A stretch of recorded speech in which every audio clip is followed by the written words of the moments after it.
Hi everybody, my name is Art Kirsch and I'm the big game biologist for DEC's Region 8 here in Western New York. In our opening segment here, I'm going to be introducing our new pilot program for obtaining public input on deer population size. We call it the Collaborative Deer Management Outreach Initiative. I'll also be discussing why we feel a change from our old system is necessary. So let's get started. DEC has a three-pronged mission. We're responsible for the wildlife, the habitat, and also the needs and the desires of citizens. Wildlife management decisions usually have both biological and social considerations, and it's the social aspects that we're going to be focusing on in this segment. DEC has had a long commitment to involving the public in deer management decision-making. It started back in the early 90s, really. Since then, it's carried over to other species and other programs within the agency. We feel it's important that the process, any process for public input, must be fair, consistent, and representative of all citizens. To start out, this will be kind of a precursor to all the other segments in this webinar. Kind of a very brief rundown on how we manage deer in New York State. The state is broken up into 92 of these wildlife management units, or WMUs. You'll hear that acronym. And we manage each differently for the deer population that we like in each. These WMUs, the boundaries of which are drawn by road boundaries or bodies of water, and they're drawn because they each have unique physical and social characteristics. Each wildlife management unit also has its own objective for deer population size, so keep that in mind, that each one could be very different. The old system that we're transitioning from was developed back in 1990 to obtain the public desires on the preferred population size in certain locations, actually WMUs like we just saw. It was a joint collaboration between DEC, Cornell Cooperative Extension, and the Human Dimensions Research Unit at Cornell University. The process was done by WMU at regular intervals to keep pace with changing conditions with the deer population and with social attitudes. And we took the results of this process and we incorporated it into our deer management permit quotas. A deer management permit is a mechanism we use to take female deer, which is the way to manage a population. So we issue more or less of these permits in each WMU per year, depending on what we want the population to do. The old system, let's talk about that just for a sec. It was called the Citizen Task Force Model, and we convened anywhere from 8 to 12 members, plus one DEC staff person and a facilitator, usually from Cornell Cooperative Extension. It's important to note that the facilitator picked the 8 or 12 members for this task force. Each member on the task force represented a different stake in deer management. So there might be a hunter, there might be a farmer, there might be a motorist, a private landowner, etc. To start out, in the first meeting, we would do a presentation on the nuts and bolts of deer management, some causes and effects of what could be expected. And then after an introduction, actually started the whole thing, and then we did the presentation. And then we asked the members to go out into the community and to try to obtain feedback from stakeholders in their same stakeholder group. So hunters would talk to hunters, motorists would talk to motorists, and they would basically ask them what they thought the deer population was like in their wildlife management unit and whether they'd like to see it go up, down, or stay the same. And we try to solicit a percentage from them. Would they like to see it go up 10%, down 20%? And so they would collect all this information, talk to as many folks as they could, and then we'd reconvene for a second meeting, and each member, each stakeholder would go around, we'd go around the table and they'd present their stake's position. So the hunter might say, okay, I talked to all my folks and we'd like to see a 20% increase in the deer population in this unit. A motorist might say the opposite. They may say, I've talked to a lot of motorists and they really think there's too many deer and we'd like to see a 20% reduction. So we went around and everyone would say what they wanted. And then the idea was that it's sort of like a jury process. The members would deliberate and compromise and come up with one overall recommendation for that deer population that they would then present to the DEC. And we would use that then in our planning for the next year's deer management permit allocation in that unit. This is graphically how it worked, starting at the bottom with a small group. In the first meeting, we can see the DEC educational component that started out the meeting. We gave them a bunch of information about deer and deer populations. And then the outreach between the two meetings, the outreach triangle there where they would reach other people within the communities. They would assemble that input and then bring it to the second meeting, and the small group would deliberate. And then the arrow going over to DEC decision making, that would be the end product coming out of the small group. The old system did have its deficiencies, however. It was groundbreaking at the time, but we've identified several ways it can be improved. First of all, recruiting members to be on the task force and the facilitators to help run it was often challenging.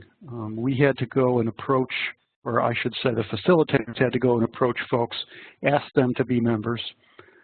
Quite often they would do so, but some of them might not have had the total commitment it would have had if they had come to us, for example.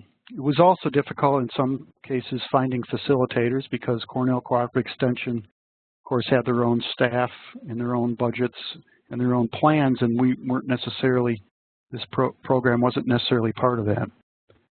Meeting attendance was also a problem in some cases, especially with the second meeting where we have some people decided not to come. Maybe it was bad weather, maybe other reasons. Another one that was pretty important is the members, they were to go out into the community and talk to other folks. Quite often they didn't talk to a whole lot of people, so we didn't think we got a real representative feeling of what the community, what that stake felt in their community.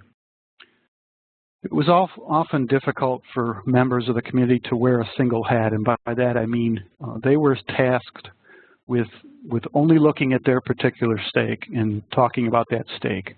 So farmers were only to think about themselves as a farmer and go talk to others about farming. But of course, there were a lot of overlap. Farmers were motorists, farmers were also landowners, some of them were hunters. So it was difficult sometimes to divorce those other aspects of their life and just look at one aspect. The final recommendation that they came with after the second meeting, because they went around the table and they talked about what percentage increase or decrease they'd like to see, that was often the result of simple averaging, which is not what we wanted. We wanted some substantive deliberation. And because of that, it was seldom, we seldom got an out-of-the-box outcome because simple averaging was used. And again, the last part, we thought there was an inadequate dissemination of the results of this process back to the community. The new process was also a collaboration with the same partners, DEC, Cornell Cooperative Extension, and the Human Dimensions Research Unit, but we also added the Cornell Cooperative Extension offices in Seneca, Cayuga, and Tompkins counties. This initiative was called for in our deer management plan, which called for us to investigate alternative mechanisms to obtain input from stakeholders. And we also felt we needed a broader public engagement process. We had needed to reach more people and also use modern communication methods, which have changed a whole lot since 1990. Our deer plan also called on us to do this process in all our deer management on the basis of WMU Aggregates. We'll see what that looks like in a second. And the pilot process here would also be done at that aggregate level. Here's a graphic showing the WMU Aggregates, which are conglomerations of wildlife management units.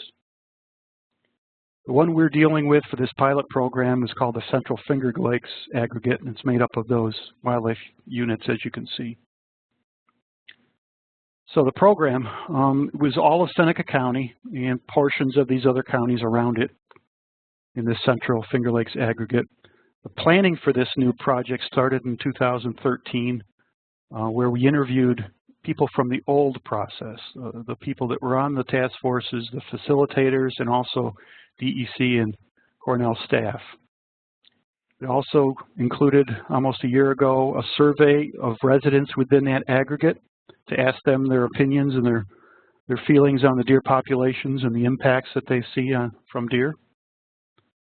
And last fall, we started a broad-scale education effort, which is this webinar is part of that process. We wanted to just describe the new process, share the results of this public survey, and share the information with the public on impacts, management, and challenges.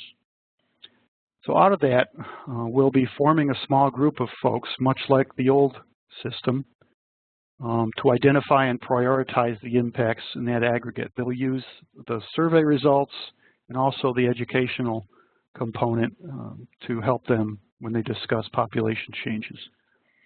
The survey results plus the education effort will thus assist them in their decision making. We will use the small group outcome plus the survey results to define the population objective in each aggregate. I talked earlier about each unit having a population objective. But there will be sideboards. In a difference from the last iteration of the process, we will be having sideboards in such that we will not let the results of the process run counter to what we think the ecological considerations are in each particular unit. For example, if the small group recommended a 50% increase in the deer population and we didn't think the ecology of that unit, vegetation, forestry-wise, could take that, then we would not go to that extreme. The results of the process will be, and the associated decisions will be shared broadly. Again, we didn't think the old process shared it with quite enough people. We take advantage of new communication methods to be able to get word out to everyone. And like all of our processes and programs, we use the results of it to improve the process for next time. And we do plan on doing it in other aggregates in the future with appropriate tweaks depending on what we learned this time. And the implementation, like last time, will be on some kind of a routine cycle, as yet determined what that will be. So we saw this before. This is the old system. Kind of went from small to big to small. The graphic on how the new system is to work kind of goes opposite, from big to small and then back out to big. So it's pretty simple. The survey results on the left will inform both the small group and they will go back to the broad populace. And we'll see later in another segment of this webinar where we'll be talking about the survey results. The DEC will help with that broad scale education component you'll see on the right, and the small group will then deliberate and give their recommendations to DEC. So in summary, we'll take the input from the public. We want it on a larger and broader scale, but we also want to give input back to the public on a larger and broader scale. We certainly want to make use of new electronic communication methods, and we don't want the public process, the input process, to be one-on-one anymore. We don't want to have an individual go out in the community and talk to folks one-on-one. It's just not very efficient. We want to do it on a much broader scale. This aggregate level scale will be more efficient for us and Cornell. And lastly, like we just talked about, this process will formally incorporate the ecological ramifications of the population recommendations that are given to us. So in kind of difference to the first iteration of this process, we're going to be looking at the ecology of the unit to a greater degree. So that wraps up our first segment. Please stay with us as we learn more about deer and deer management.